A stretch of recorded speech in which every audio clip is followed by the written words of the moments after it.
Hi, welcome to Holistic Health with Dr. Kate. I'm very excited to start this season with Julie Gillis. She is a longtime runner, a runner for over 20 years. We were just chatting. That's a lot of mileage. She's completed 8 marathons, including Boston twice, which is a huge feat. And I know you just completed a marathon last weekend, and she looks like she hasn't done a thing. But Julie is also a running coach, and she's really devoted her love of running to helping others.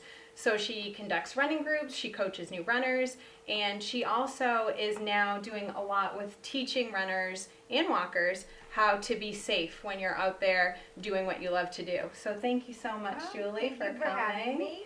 I know we chat a lot about this, and recently, I know with the Lancaster Police Department and Chief Bergwinkle, I know you did a running safety course and seminar, which was really well attended. So I thought it would be great to have you on so that people who may not be able to have gotten to it, or even people who aren't even in our area, I think will really benefit from this information. So I really appreciate you being here. Thanks. I know we have this great handout that you went through, but there's a lot of details that I think people may not even think about when they're heading out to running, and it can be something really simple and really basic. We were talking about that. But you talk about just planning ahead, and some of the things you talk about is communicating with the people that are around you or in your household so that they know where you are. Talk a little bit about just planning ahead and prepping for your route. Planning, I would definitely think planning ahead, it doesn't take a lot. First and foremost, I would say leave the headphones at home. As much as we all love our music, you can't hear people coming up behind you. You can't hear traffic.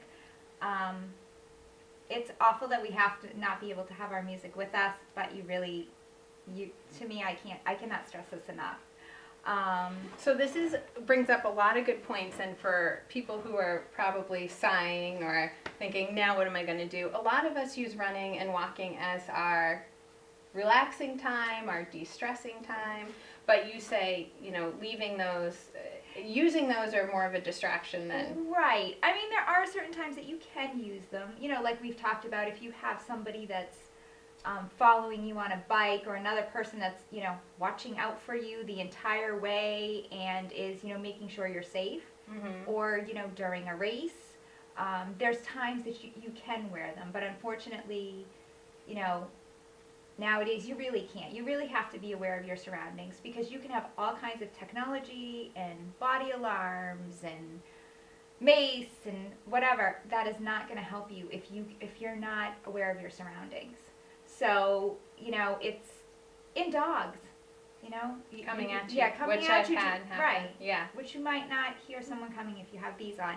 But, so that'd be the one thing. I definitely leave that at home. What's an alternative then? If someone really enjoys their music, do you have any other tips of not being able to use their phone? I mean, can they just turn it on and keep it in a pocket, or? Right. I mean, there are many things that, like, I brought this along. It's Nathaniel makes it. It's just a belt. It almost looks like the top of a yoga pant, and it's got little pockets, and it will fit your phone. Fits right in there. And then you can also carry an ID, whatever. You can put it in here and put the volume on low so that you can hear the traffic. So you can hear if someone's coming up behind you, if you absolutely cannot run with your music. But I would caution to keep it very, very low, because most of us know when we're out for a run, we sometimes will just zone out. So you just every once in a while have to check in with yourself, where you are, what your surroundings are, if there's anything that, a car that's passing you way too many times, things like that. So you can bring the phone along. And that being said, I would always bring your phone along, because that way if you run into trouble, you can call somebody. And most of the phones now, you can set a GPS on it so that your family can track you. I know, like with my phone, you have one that's locate your iPhone. You can track people. So you just turn it on in your phone, and then there is an app that you can set up, and then it's also on your computer at home. So your family members can track you on that computer. And then app. Yeah, and then with that as well, like I just simply tape an old license to the back of my phone that has my ID. So I always have my phone with me. I always have identification on it. You know, if you were to get hit by a car and get knocked out and there's no one around to say who you are, it's right there. But I would definitely bring your phone along, just so you have that for backup to call if you need help. Because I remember training, I've run a few compared to you, to your 8, and I never had a phone training for all of those and running all those long mileage. So to have a phone now is a huge advantage, so we need to have that with us. Definitely, definitely. I got hit by a car a few years ago and didn't have a phone and had to use the phone, you know, somebody that had stopped to help me.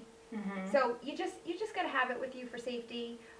You know, the other thing is, don't use it while you're running. I'll see a lot of people taking calls, and for those of us who have children, you know they're going to call you. Try to avoid picking up the phone. If you have to, you know, get in an area where you might be in a shopping plaza where there's a lot of people around, so you can pick it up and just say, you know, what's going on, what do you need, because when you're on your phone, you're not aware of what's going on around you. So really just in emergencies, and like if you have to pull over, use it during, you know, where there's a lot of people around.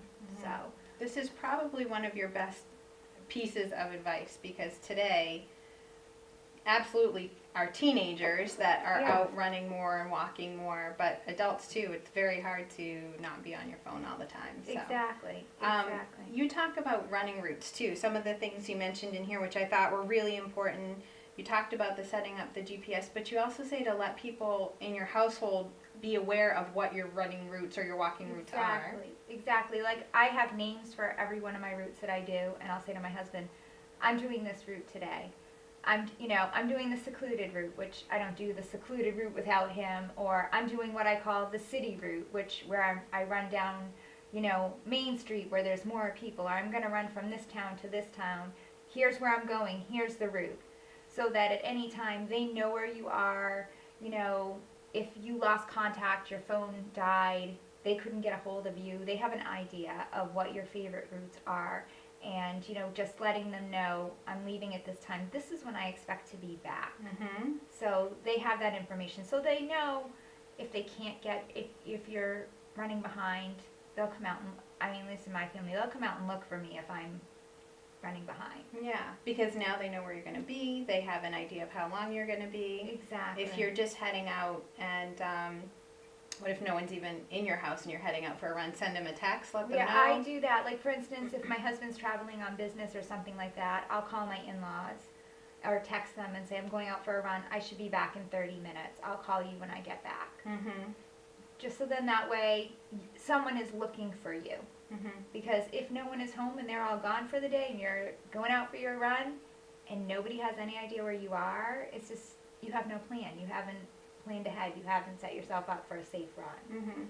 So. Yeah, and I was thinking about that on my run this morning too, is making sure that my family knows all my routes as well, which we don't tend to think about. We just want to get out there and get going. Exactly. It's just so hard to get out the door, but if you get in the habit of doing it or leaving notes, you know, whatever works in your household. Yeah, good. And you also talk about, let's say it's a day like today, which is, you know, pouring rain and you may not want to, there's other alternatives too. So even safer ones of going to a local gym.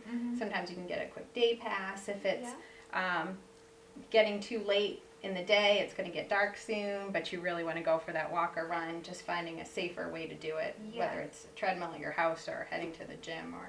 Exactly. Yeah, there are a lot of gyms that will offer day passes, you can call them, and they'll let you come in and use a treadmill for the day. Then that way you don't have to run out on the road if it's dark. You know, that's definitely an alternative. I mean, another thing is, you know, there are a lot of groups and whatnot around that you can coordinate with people on that. Which I know we're going to talk about, and we'll actually put a lot of some of the local groups to our area, Lancaster, Sterling, on the screen towards the end. But I think that's important because at this time of year we're running a lot lower on daylight too. So you really have this finite time if you want to be out in daylight, which most of us do, to run or walk. So you have to kind of work a schedule around that and be creative and having a partner or something. Exactly. One of the things you mentioned too here at the very bottom of your planning ahead, you highlighted it, you put it in bold, social media. So now with social media, everyone wants to post where they are, what they're doing, and you have something in big bold letters here. Oh, well, a lot of people will use they'll post the runs that they've done to motivate one another. You know, I did so many miles, so everybody gets all psyched up and says, well, I have to go out and do my run because, you know, Kate did hers and I haven't done mine yet, so I want to get it in. You know, to keep motivated. And I do see the value behind that, but you've got to be really careful. You know, I have a couple groups that I'm part of that are closed groups.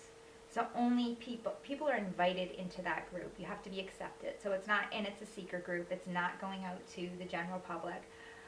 But I mean, there are people that'll say, I ran this route, I did this many miles, you know, here's where I am. And they show, you know, through most of us runners will have Garmin watches and you can download all of your information as far as from elevation to maps, everything. So basically, you're telling the world, this is where I went. So that can go right onto your social media page? Oh yeah, you can put it on if you want to. Wow. And it's an awful lot of information to give out. Yeah, and a lot of times as runners, we get in the habit of running the same routes over and over again.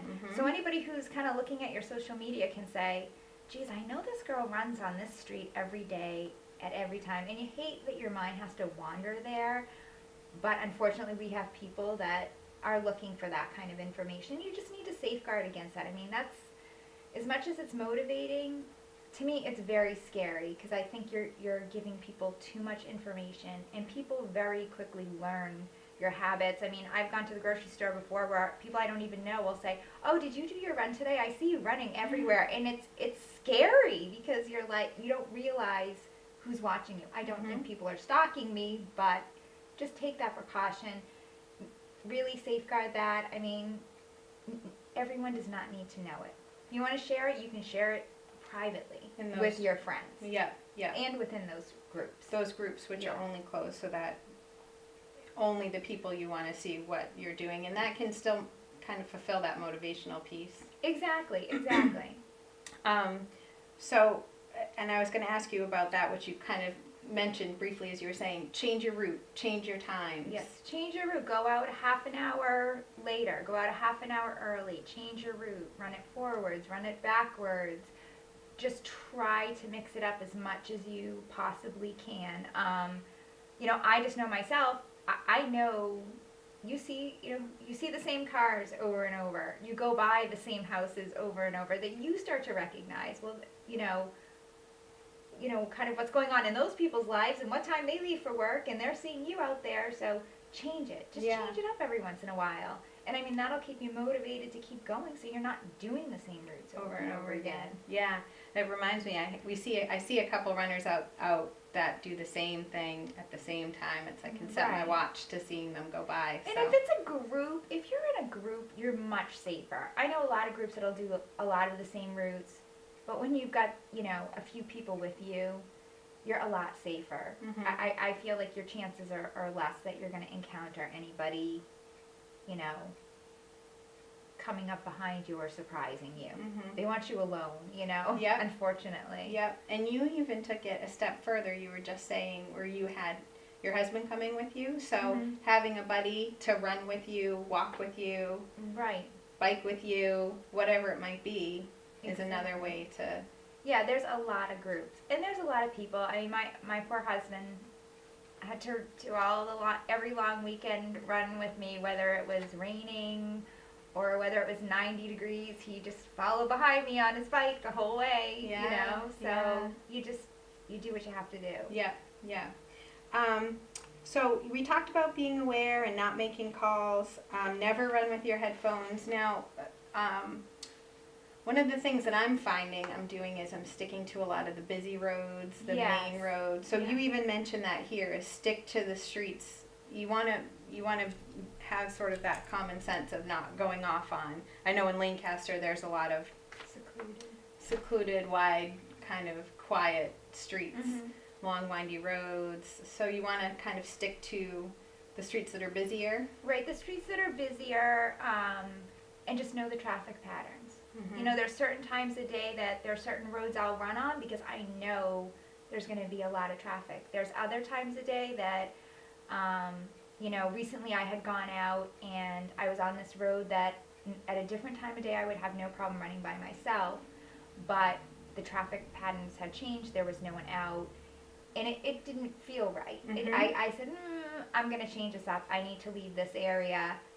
So just be aware of that. You know, schools, police stations, fire stations, shopping plazas, it's not always pretty, but you know that you'll have someone to go ask for help if you need it. There'll be enough people around. And 2 points that you just said, just in that, is one, if something doesn't feel right, it's not the road you should be on, it's not the area you should be. Right. Turn around, leave. I mean, for instance, you know, even if I've had times where, you know, a car will pass me way too many times, and it's not a car that I see, and I'll get a little nervous, so I'll turn around, or if somebody, you know, you're running and they pull over very abruptly, turn direction. Turn around if you can, go in another direction. You know, if you have to, if you're feeling really unsafe, you know, I've had times where I've gone to people's front doors that I kind of know them because you get that feeling. And I think that that's huge, is a lot of us can't believe what we're seeing. We can't believe that, I can't believe this person's following me. I can't believe that guy's getting out of his truck or whatever. Trust that instinct, because a lot of times we don't, because we're in disbelief that it's even happening. So just really trust that, and I think that that's huge. But all of that comes with just being really aware of your surroundings and really paying attention to what's going on. Yeah, that's a really good point, that you really kind of assume it's not going to happen to me. Right. Happens to other people, but you have to trust what your gut feeling. And you'll know that feeling. We've all had that feeling. You'll know it, and just listen to it. You mentioned too, what you mentioned in here is even coordinating some of your routes along familiar houses where you may know the people. Right. If you feel like you need to stop, if something's not right, you know that there's a place close by that you can get to. Exactly. Yeah, making sure, you know, if you're running, you want to run where you know there's, I call it a safe house, where there is a safe house that you can go to, even if you just need to go and get a glass of water, you know. Yeah. Now, when I was training for marathons, which was more than a decade ago, I don't do them now, none of this I don't think was available. And today it seems like there's a lot of new stuff that can keep you safe. And I know you brought a lot of things here to kind of share. Okay. Walkers can use these, runners can use these, hikers can use them. But these are some things that are sort of an additional step to that first part of being aware and using common sense. Yeah. So, I mean, the only thing I would say is definitely make sure you have some kind of reflective gear always, just so people can see you. People are very distracted by their phones and texting and driving.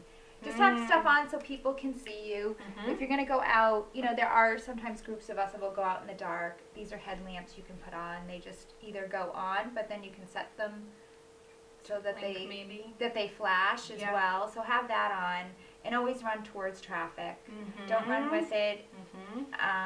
People, you know. I've seen that, and I just think how scary it is. Just alone with the texting and driving, let alone a car coming up behind you that you wouldn't see. Exactly. I've had so many close calls just with that alone. Oh yeah, because you need to see, if they're coming towards you, you can get out of the way, but if you can't see them coming, all bets are off.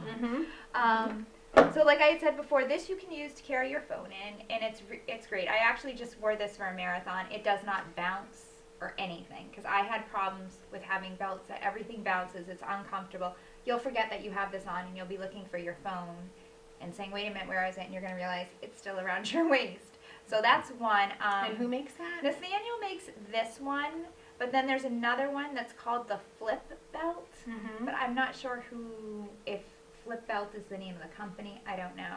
Okay. So that's one. And then this one I was using for a really long time. It's called the Spelt Belt, and this unzips, and it stretches to fit your phone, and you just zip it back up. And then you can just tighten it around your waist. And this is good. This doesn't really bounce either. If you're looking for something where you got to carry your water and everything else, which I try not to carry this, but you know, if you're going on a long run, this will carry your water bottles. You can fit a phone in here, it stretches, but then they also have attachments that you can buy to put on this as well if you want to carry more. So it's just whatever your preference is.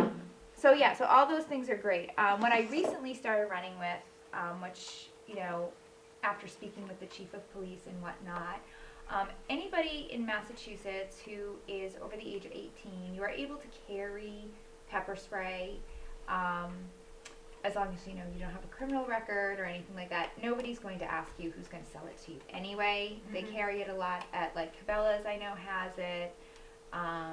Dick's has them. And this one I like because you can, when you're running, you can just keep it right. And this is basically what I do. You just keep it on your hand.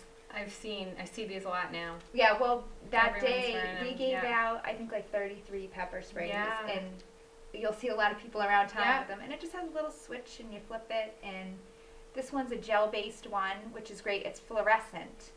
So when you spray the person, they're not going to be able to wash it off. And it's thick. The only thing you really have to be careful with is, you know, making sure you keep it a safe place at home away from kids and whatnot. It works on dogs as well, but it's very heavy duty. Anybody who gets sprayed with this has to go to the hospital to get treatment. So, you know, but I think carrying this and, you know, hopefully is a deterrent in itself. If somebody sees you, they know you're aware and you're paying attention. Yeah, and, yeah. But it's very light. You don't even know half the time you have it on there. So, and I think this one, I think it was like $15, but I think Amazon has them for 10. Okay. And they also have body alarms that you can buy. It's a button you can push, and it's a high-pitched alarm. I have a friend who uses that. Right. So is it something you carry or you clip it? Some of them you clip them on you. You can carry them on you. Some of them sync to your phone so that you can push a button and it alerts, like, you know, 5 people within your group that, you know, you're going out for a run, and it will show you on a map and everything. Wow. Yeah, so there's a lot of, you just got to look online. There's a ton of research. There's a lot of great tools, but, you know, and I think people find comfort in it. But that being said, I really think you've just got to pay attention, because none of this is going to do you any good if you're not paying attention. You can have every gadget, and it's not going to help you if you can't hear. You know, you don't know someone's coming at you. Yep. So.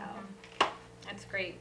And I know we have on the screen, which I want to make sure we get to, is you've listed some running groups. What I did is I put them out, so I kind of want to show our viewers, if we can go up to the screen. These are just some, you mentioned it a couple of times, some local running groups, Yes. some different groups. So if you're, how does this work? If I'm a runner or a walker and I'm feeling better about, but I don't know anyone else that runs or walks, how do I connect with these people? Okay, well, the first one, the Dolphins Studio Run Club, they're a very informal group. You can connect with them through Facebook. They have a private page. You'll have to talk to the administrators on the page. And they are a great group. Their motto is no one gets left behind. They do routes every single day from the Leominster to Fitchburg area, and they try to accommodate every mile, every pace. I don't know how they do it, but their motto is, we're not going to leave anybody on the side of the road. Must be a pretty large group then. You know, right now, I don't know how many members they have, but they're very open. They're welcoming anyone who wants to join. So any level, any level, any there's people skill that level? are any skill level. Great. So it's great. The Highland City Striders, they're out of Hudson and Marlborough. They're another group. You have to be over the age of 18, I believe, for most of these groups. But you check. Every group is a little bit different. I've never run with them, but I know people that have. So it's just another group. They do races together. They do fundraising, more just to promote health and wellness. And they have some social activities. So, and I'm, you know, with any of these groups, you want to contact them ahead of time and make sure there is going to be somebody that is going to run your pace. Because there are some groups that you do call, and I've had this myself, saying, I don't want to come all the way down if there's nobody that's going to be, I might as well just run by myself. Yeah. So just double check, because Okay. you don't want to be left alone. There are some groups that they they'll either ask if somebody's willing to run with you at that pace, or they may say, you know what, I can't guarantee it. So just call ahead, and most of them they'll let you know. Okay. The community and rec center, I'm not, I'm sure they have stuff going on there. I haven't really. Well, I know our local one has a walking group. Oh, okay. So it's nice to have, a group that is going out on certain times, and I know I put that just as a check your local community and rec center, because sometimes they'll have walking groups or running groups or types of exercise groups, and I think it's just another resource for people to look out to. You listed a lot of running stores. Yeah, running stores are a great resource. They have workshops. They have, people that will come in, like one of the PR Running had recently, which is in Northborough, they had recently done something on, pre-race jitters. And then sometimes a lot of people will come in and talk about nutrition. So there's all kinds of different resources, but they will usually most of them have weekly runs that are free, that are informal. They know all the running groups in the area because they have them coming in and buying product. So they're a great resource. They're a great resource. And then Unified Health and Performance, which is great. It's right here in Lancaster, for anybody who's not familiar with it, on Mill Street. And Brendan Allard, who's the owner, is going to be putting together, I know this winter, some strength training for runners, because a lot of us have to get off the road, and that's coming to the end of the fall marathon season. And people, if you're running a spring marathon, you're not going to be doing much till after the first of the year anyway. So he's got a lot of programs around strength training for runners. He's a runner himself, and he's also going to be, working on creating a run group, within the community as well. So that's a great local resource that we have right here. Yeah, and Brendan works with adults and kids. Yes. I know he works with my kids, and he's their hero. So check out Unified Health and Performance in Lancaster too when that comes up, and look for his posting. That's great. Good. And I had another, and you're going to be working with him on that too. You said, right? Yeah, I'm going to be coordinating some things. Yeah, coordinating. Maybe some community runs and things like that. So great. Good. And I had another slide, which kind of talks about. You talk about having all of these, you talk about being aware, and there's some other programs that you can actually reach out, and they will give you some actual programs and skills and self-defense. So here's a few that you mentioned in your notes here. Right, so the RAD one, they actually do that one at Sterling Martial Arts. Yeah. And you just have to call. They have the course a couple times a year.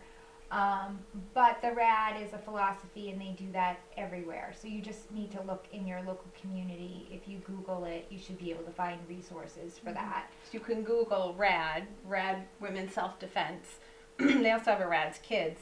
Right. Of course, but even if you just Google RAD, you can find one in your area. So if you're not immediately in our Lancaster Sterling area, if you are, you have Sterling Martial Arts, which is a fantastic program. But if you're anywhere else in the country, you can just Google that and find it. Yeah. And great. Then the Run Safer by Todd Williams, he does workshops like all over the place.